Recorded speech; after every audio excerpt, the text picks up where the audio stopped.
Ladies and gentlemen, boys and girls, welcome to another Bullet Bar video. So, today, this is going to be another episode of, no, I haven't done one of these for a while actually, just called What Am I Playing At?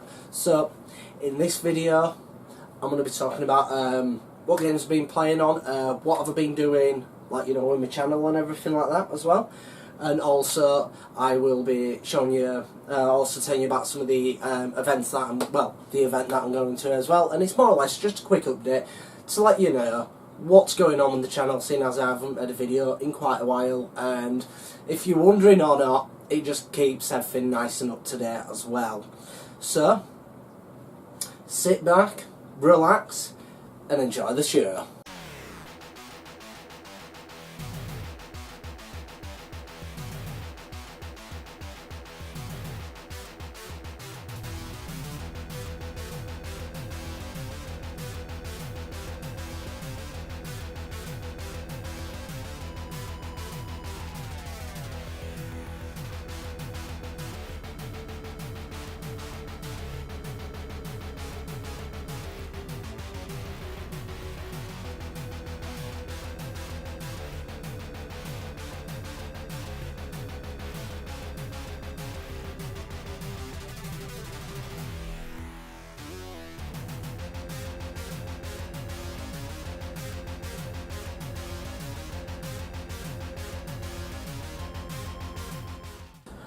So, let's start off with some updates about what's been going on with my channel. So, I haven't made a video in a while, as you're well aware.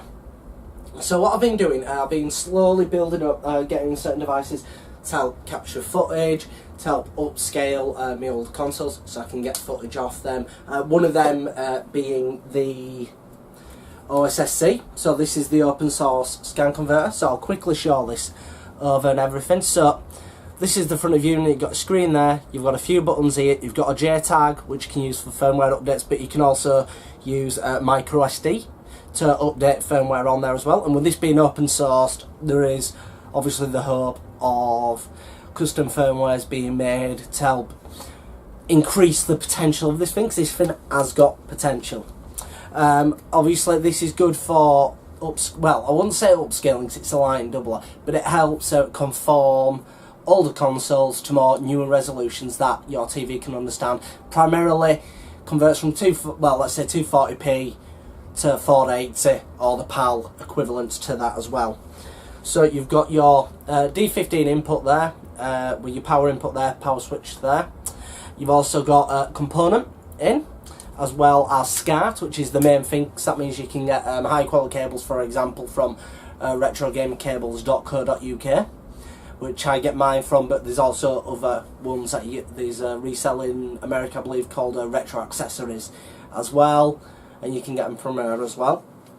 You've got two audio inputs or outputs, as well as an HDMI out, which is beneficial for modern tellies. The only thing is you got to make sure that your TV can accept 480p signals, so it can upscale. There is obviously a lot of options, a lot of fine tuning that you can do with this. So I do recommend actually getting the remote alongside it as well with the overlay. So it makes it a bit easier for you to use. You can make presets, so set for certain consoles. So far, I haven't had any problems with this. The only problems that I've had were with a Neo Geo CD, and I had to fiddle a bit with the timings to get that dialed in so it would come up on the screen, because Neo Geo has to be different than everything else. So, with that being said, what have I got coming up then? What have I got coming up? So, in October, I'm going to the Play Expo in Blackpool on the 28th, and so if any of you see me there, feel free to say hi. I'm going there with my girlfriend, because obviously my birthday's 28th, so I will be able to... So I'll be getting a few things there as well, and I'll be making a video about my experience there this year, because it's the first time I'm going to the one in Blackpool, seeing as it's not in Manchester this year, which is a bit of a shame because I quite like the Play Expo in Manchester. So I'm wondering what the Blackpool one is going to be like in that case. And, well, what have I really been playing on? Not much, to be honest. I've only been playing a few games here and there. So one of the games that I've been playing on is on the Nintendo Switch, and that is the SNK. Well, it's the Blaze Blue cross tag battle. So with that, it's a 2D fighting game made by Arc System Works. So you know, if you know them at all, you know what to expect. High fidelity drawn sprite work or artwork, and also you've got other characters from other sort of things as well. So not just Blaze Blue. Off the top of my head, you've got Ruby. Characters from Ruby, as well as Persona 5, well, Persona 4, as well in there, along with, I think it's In Birth Control, something like that, another fighting game from Arc System Works.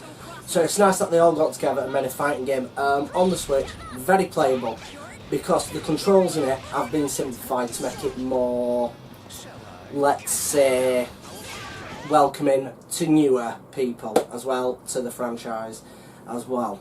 Other game that I've been playing is Mak and Xiao Demon Sword on the PS2. Now, this one is a very interesting game. So it's a third person action sort of beat 'em up type of game. But if anyone is familiar with Mechan X on the Dreamcast, you'll know it's a first person game. When they ported it to the PlayStation 2, they've made it third person, and they've just done some quality of life stuff. So there's more extras involved in the game, like unlockables and stuff like that as well. And that's it. Game. It's a nice looking game. It's fun. Graphically, not the best game ever. It is I believe it is a budget title being published by Midas. But the thing that got me was that even though it's a PAL version, it's also got Atlas on there, which is kind of odd, because I know Mechan X also had a Atlas. At the time, like PlayStation 2 era, we didn't get Atlas games. They were all done through another company, or sold through 505 Games instead. So we didn't get that as such over here. So it is quite nice to be playing stuff like that as well. And then one of the other games that I've been playing on, I've been revisiting Xenoblade Chronicles actually on the Wii. Been playing it through the Wii U. So the Wii U, when I'm connecting it up to my TV and playing Wii games, I thought it was going to just stick with the 480i or 480p kind of scan mode, but it isn't. It's actually upscaling it to 720. So it's just doubling it more or less. It's line doubling itself by the looks of it, which I didn't know it could do. I wasn't aware of that. I knew it could play them, but I've never had a TV like I've got now, because I've got my 32-inch. It's an old one, a Sony Bravia TV, and that tells me resolutions through HDMI, so it's quite nice to know what image I'm getting. It's only a 720p screen, so it can run up to 1080i, but it can't do 1080p, which isn't a problem, but some cases, like with the Nintendo Switch or the PS4, I do have to alternate with that. But yeah, but back to Xenoblade Chronicles. This is a great epic RPG on the system. Brilliant mechanics, brilliant story, fighting's a lot of fun in it. It's a nice big world. You never feel like you're boxed in. It's very open how you do stuff, but it's very job based as well. I mean, job based, I mean, you get jobs to do from like all the different NPCs and stuff. So it might be kill so many of these, or find me this item, or get me this item. But there's also a relationship aspect in the game as well, where you have to build up rapport with, you know, people within like villages and stuff like that, and you can actually view them to see, you know, how NPCs are linked personally with each other, and how they're getting along, and then how are your characters getting along and stuff like that as well. Again, graphically, it is quite nice actually to say that it was on the Wii. It pretty much, I would say, it pushes the boat out for the Wii in general, which is great, because not a lot of games really took it. Well, a lot of games could have taken advantage of it if they were properly done, but a lot of it was just shovelware. So getting these games on the Wii, which are for gamers, not shovelware, is fantastic, and I recommend getting this game. I believe it also has been ported as well to the new 3DS. because new 3DS has a little bit more power and it is on there as well. I do recommend getting it on either the Wii or the 3DS if you can. I haven't played the 3DS version though, so tell me in the comments, what do you think to the 3DS version if you've played it? Does it control well? To me, it seems like it could be okay, but then again, looking around with that little C nub thing, sounds to me like it would be a pain in the rear. And yeah, that's pretty much what I've been playing on, to be honest.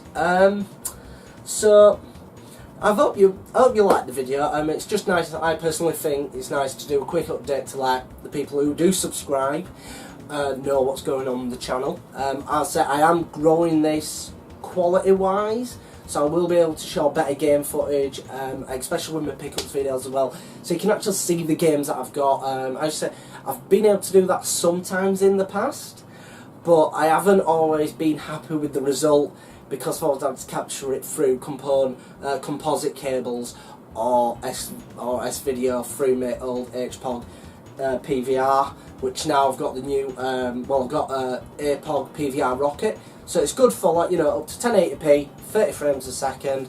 That's fine by me. I would prefer a newer model which allows me to do, you know, 60 frames per second, but I'm not too bothered about that, to be honest, at the moment. It's a nice, inexpensive capture card which works for me at the moment. There has been some trial and error with it as well, trying to find out how to get the best image out of it as well with that, which I'm quite happy with. But yeah, and that's everything. So if you like this video, like it. If you dislike it, dislike it. Feel free to leave a comment in the section below about, you know, are you going to the Play Expo or anything like that? Are you look forward to it or anything like that? And, you know, feel free to subscribe if you want to see more of these videos. Or follow me on social media if you feel like it, even though I don't update to that quite often. So probably one of the things that will help and makes me feel good, to be honest, which sounds vain, is subscribe to the channel.